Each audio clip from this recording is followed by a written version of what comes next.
नमस्कार विद्यार्थी मित्र मैत्रिणींनो. एमपीएससी सरळ सेवा गट ब ज्याच्यामध्ये आपण समाज कल्याण अधिकारी आणि इतर जस्ट एक मिनिट थांबा. इतर बहुजन कल्याण अधिकारी ॲडव्हर्टाईज आलेली आहे. एक्झाम आहे 19 मेला.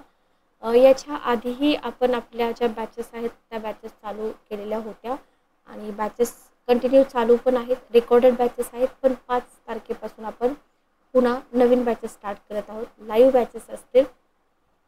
डिस्क्रिप्शन बॉक्समध्ये तुम्हाला माझा नंबर मिळून जाईल. त्या नंबरवरती तुम्ही कॉल करू शकता किंवा व्हॉट्सॲप नंबर आहे, मेसेज करू शकता आणि तुमचं जे ॲडमिशन आहे ते ॲडमिशन कन्फर्म करू शकता. तर आपल्या जी बॅच आहे त्या बॅचचं वैशिष्ट्य हे आहे की तुम्हाला एक्झाम ओरिएंटेड स्टडी मटेरियल इथं मिळत आहे. त्याच्यामुळं रिझल्टची जी गॅरंटी आहे ती डेफिनेटली इथं असणार आहे. लक्षात घ्या, एका पुस्तकामधून कुठल्याच कॉम्पिटेटिव्ह एक्झामची प्रिपरेशन होत नाही. ठीक आहे. समाज कल्याण अधिकारी गट अ, गट ब, गृहप्रमुख हा जो सिलेबस आहे, सिलेबस खूप वास्ट आहे आणि मल्टिपल रेफरन्स बुकमधून तुम्हाला हा सिलेबस कव्हर करायचा आहे. ठीक आहे. ओके. तर आपले जे सेशन आहेत ॲप्लिकेशनवरती होतील. ॲप्लिकेशनची लिंक तुम्हाला डिस्क्रिप्शन बॉक्समध्ये मिळून जाईल. लाईव्ह क्लासेस होतील. इन केस जर तुम्ही लाईव्ह अटेंड नाही करू शकलात तर रेकॉर्डिंग तुम्हाला अवेलेबल राहून जाईल. ठीक आहे. तुमच्या एक्झामपर्यंत बॅचचा ॲक्सेस असेल. व्हिडिओला कोणतेही रेस्ट्रिक्शन नाहीत. एक व्हिडिओ तुम्ही कितीही वेळा पाहू शकता. ठीक आहे. आणि बाकी डाऊट क्लिअरिंगसाठी तुम्ही मला पर्सनली कॉल करू शकता किंवा डाऊट क्लिअरिंग सेशन आपले संडेला कंडक्ट होतील. तर याच्यापैकी सिलेबस वगैरे सगळं आपण डिस्कस केलेलं आहे. बॅचमध्ये तुम्हाला ते सगळं मिळून जाईल. एक डेमो सेशन म्हणून आपण इथं घेत आहोत विज्ञान आणि अभियांत्रिकी घटक किंवा विज्ञान आणि तंत्रज्ञान. ठीक आहे. बाकीचा जो पार्ट आहे मॅथ्स, रिझनिंग असेल किंवा तुमचं जिओग्राफी वगैरे या सब्जेक्टचे मार्क सगळ्यांनाच मिळणार आहेत, लक्षात घ्या. पण जिथं तुमचा महत्त्वाचा भाग आहे, उदाहरणार्थ समाज कल्याण असेल, अध्ययन असेल, समाजशास्त्राशी रिलेटेड किंवा विज्ञान अभियांत्रिकी असेल, तर हा पार्ट तुमचा इथं काय करणार आहे, तुमचा रिझल्टशी रिलेटेड याचा खूप जास्त इम्पॉर्टन्स आहे. ठीक आहे. ओके. तर जस्ट आपण एक विज्ञान आणि अभियांत्रिकी हा जो पार्ट आहे सिलेबसचा त्याचं एक डेमो सेशन घेत आहोत. याच्याही पेक्षा डीपमध्ये आपण ॲपमध्ये शिकवतो. इव्हन आपल्या टेस्ट सिरीजमध्ये ते कंडक्ट होतात. ठीक आहे. ओके. तर लक्षात घ्या, 21वं शतक आहे जे आपण विज्ञान तंत्रज्ञानाचे शतक म्हणून ओळखतो. बरोबर, आपल्या सगळ्यांनाच माहीत आहे. किंवा 18व्या शतकानंतर आता 21वं शतक हे विज्ञान अभियांत्रिक तंत्रज्ञानाचं का ओळखतो, कारण इथं मानवाने प्रगती केली. बरोबर, किंवा विज्ञान तंत्रज्ञान मानवी जीवनाचं एक अविभाज्य अंग बनले. ओके. म्हणजे कोणताही भाग असू द्या, तुमच्या वसाहती असतील, शेती असेल, उद्योग असतील, वाहतूक असेल, व्यापार असेल, दळणवळण असेल. निकिता झालं कपड्यावर. वसाहती, शेती, उद्योग, वाहतूक, व्यापार, दळणवळण, वैद्यकीय, आरोग्य, सामाजिक, सांस्कृतिक किंवा राजकीय क्षेत्र. म्हणजे असं कोणतंच क्षेत्र नाही की बाबा ज्याच्यामध्ये विज्ञानाचा रोल नाही. बरोबर. आता इथं बघा, सिंपल पॉईंट्स असतात की तुम्हाला सिंपल क्वेश्चन असतो, मल्टिपल चॉईस क्वेश्चन. बरोबर, की खालीलपैकी कोणत्या क्षेत्रामध्ये विज्ञान आणि तंत्रज्ञानाने क्रांतिकारक बदल घडवून आणले आहेत. ठीक आहे. पहिला असतं इथं सांस्कृतिक राजकीय क्षेत्र, दुसरा ऑप्शन असतो वैद्यकीय आणि आरोग्य, तिसरा असतो व्यापार आणि दळणवळण, चौथा असतो उद्योग वाहतूक. पण हे जर आपण या पद्धतीने अभ्यास केला नसेल, म्हणजे तुम्ही हा पॅसेज वाचताय पण या पॅसेजमधून इथे एक क्वेश्चन बनतो हे जर तुमच्या लक्षात नाही आलं तर डायरेक्ट एक्झाममध्ये काय होतं माहिती का, उत्तर येतात, येत नाही असं नाही, पण तिथे वेळ लागतो. ठीक आहे. ओके. तर कोणत्या क्षेत्रामध्ये विज्ञान आणि तंत्रज्ञानाने क्रांतिकारक बदल घडवून आणले, तर एवढी सगळी क्षेत्र आहेत, लक्षात ठेवा. ओके. आता मानवी समस्यांच्या ज्या सोडवणूक आहेत किंवा मानवी समस्यांवरती जे सोल्युशन आहे, बरोबर, तर याच्यामुळे काय झालेलं आहे, भौतिक सुखसुविधा आहेत ना, तर त्याचा विकास झाला आहे विज्ञानामुळे. ठीक आहे. उदाहरणार्थ बघा, सुरुवातीला महिला ज्या होत्या, उखळ असते ना, उखळ, त्याच्यामध्ये सगळं आपलं स्वयंपाकाशी रिलेटेड काम असतील करत असतील. पण आता मिक्सर आला. बरोबर, महिलांचं कष्ट इथं वाचलं. लक्षात घ्या. एक्झाम्पल देते. मग मानवाचं जीवन काय झालं, सुखी झालं, आनंदी झालं किंवा समृद्ध झालं. पण हा एकच भाग झाला का, भौतिक सुविधा मिळाल्या का, तर नाही. वैज्ञानिक दृष्टीमुळे समाजातल्या ज्या अंधश्रद्धेसारख्या प्रथा आहेत ना त्याच्यावरती पण निर्बंध आले. आणि जेव्हा अंधश्रद्धांवरती निर्बंध येतात ना तेव्हा समाज एका काय काय म्हणतात त्याला राईट डायरेक्शनवरती येतो, बरोबर. समाजाला विचारांची एक नवी दिशा प्राप्त होते. आणि जो आजपर्यंत निसर्गाधीन असलेला मानव आहे तो काय करतो, निसर्गाचे बंध तोडून अवकाशात झेपावत आहे, बरोबर. कृत्रिम पाऊस असेल वगैरे. मंगळ शनी ग्रहाबरोबर चंद्र सूर्यासारख्या ताऱ्याबाबत सुद्धा काय झालेलं आहे, वैज्ञानिक संशोधनासाठी मानव आग्रही झालेला आहे.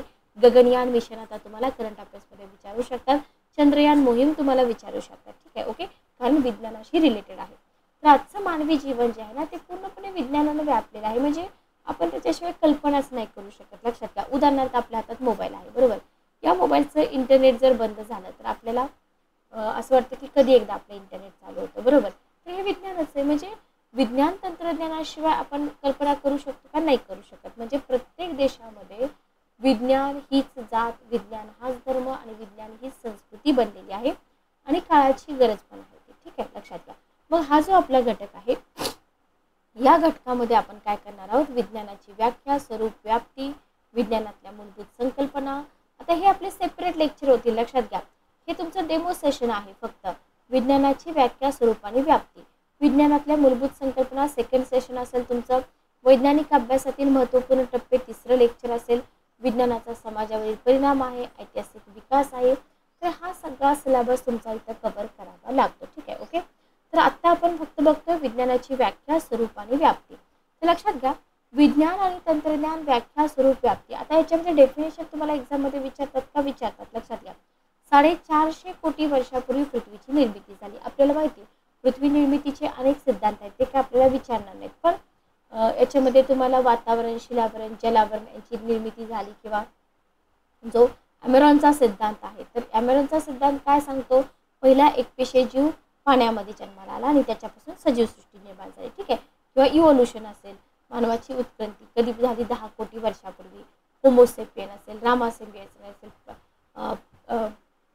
होमोसेपियन सेपियन असेल. तर हा जो क्रम आहे ना, हा क्रम आपण इव्होल्युशनमध्ये बघतो, ठीक आहे. आता याचा आणि विज्ञानाचा काय संबंध आहे बघूया आपण.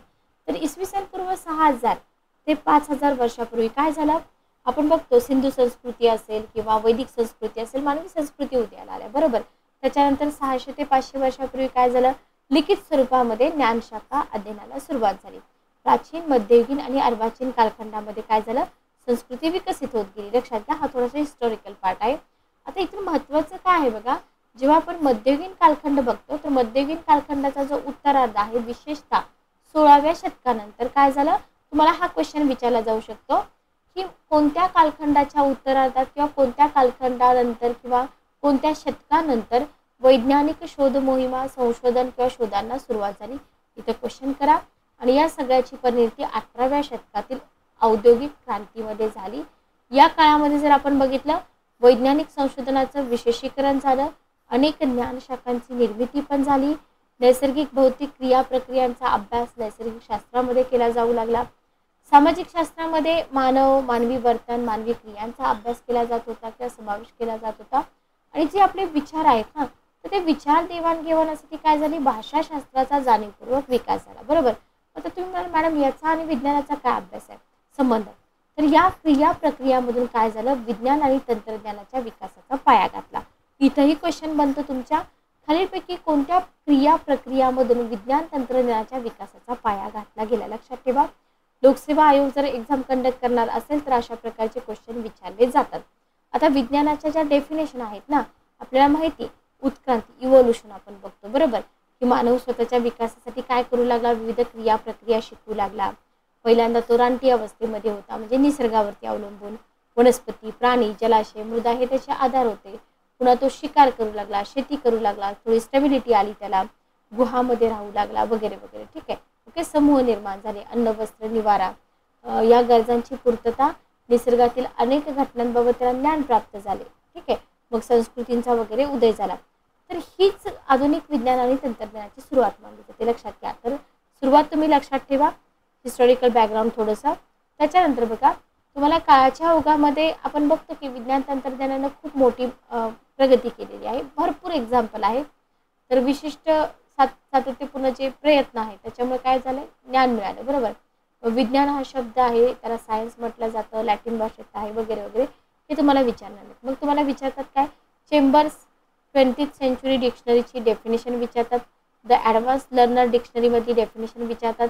न्यू 7th वेबस्टर डिक्शनरी असेल, न्यू सायन्स डिक्शनरी, WC डॅम्पियर असेल, मॅन्सेल डेव्हिस यांच्या जेवढ्या डेफिनेशन इथं आहेत ना त्या सगळ्या डेफिनेशन तुम्हाला पाठ पाहिजे आणि हे PDF तुम्हाला आपल्या बॅचमध्ये मिळून जातील. ठीक आहे, ओके. तर या 7 ते 8 डेफिनेशन आहेत. या डेफिनेशन तुम्हाला तोंडपाठ असल्या पाहिजे. म्हणजे थोडक्यात काय माहिती का, सभोवतालचं पर्यावरण जे आहे ना, या पर्यावरणातील जैविक आणि अजैविक घटकामधील जैविक घटक म्हणजे काय, अजैविक घटक म्हणजे काय, बरोबर. उदाहरणार्थ सौर ऊर्जा आहे, ओके, पाणी आहे, ठीक आहे. बायोटिक आणि अबायोटिक आपण एन्व्हायरमेंटमध्ये अभ्यासतो. तर इथं हे जे याच्यामध्ये जे आंतरक्रिया आहे ना, ही जाणून घेण्यासाठी केलेली प्रयत्न किंवा धडपड म्हणजे काय, विज्ञान. लक्षात घ्या, ओके. ज्ञान आणि विज्ञान या दोन वेगवेगळ्या संज्ञा आहेत. पण एखाद्या घटकाची सर्वसाधारण माहिती म्हणजे ज्ञान, बरोबर. ज्ञान कसं असतं, स्थलकाल सापेक्ष असतं. लक्षात ठेवा. मानवी जिज्ञासेतून चिकित्सकपणे जाणीवपूर्वक निरीक्षण, प्रयोग, निष्कर्ष याच्यातून मिळालेलं ज्ञान म्हणजे काय, विज्ञान, बरोबर. काल सापेक्ष लक्षात ठेवा.